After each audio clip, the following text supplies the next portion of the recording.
I chased down a rainbow to its very end. Yes, I did. And do you know what I found there? Sadly, duckies, not a pot of gold.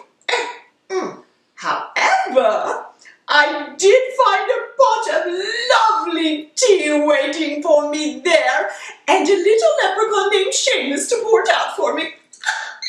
Hello, Seamus. Hello, darling. Say hello to the crowd, darling. Yes, I know you're so excited. We're all so excited that you're here. What's that, Seamus? Oh, darling. Oh, yes, today, Seamus wants me to remind you that today we're having a pot of Japanese Sencha. So, yeah, Sencha. I said that. Sencha. Okay, that's better. Okay, Shimmy, thank you, darling. So, Japanese Sencha.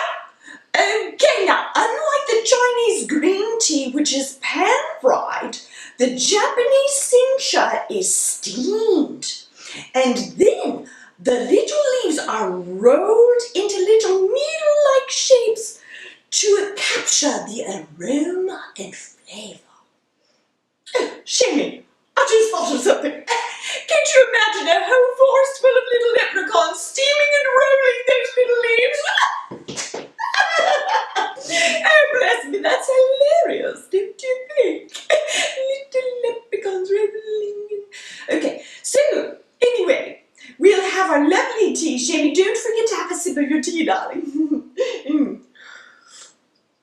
Oh, that's delightful. Oh, do you know, I feel like I can taste a bit of the forest in there. Oh, Shamey, what was that? Oh, you don't care to be called Shamey. Oh, aren't we a pretentious little leprechaun? Oh, what are you doing up there? Oh, check.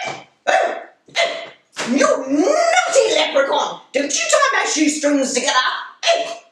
Well, sadly, duckies, that's all the time we have for today, so we'll have to say ta-ta for now, and we'll see you next time on Tea Time with Tina. Oh, you naughty leprechauns!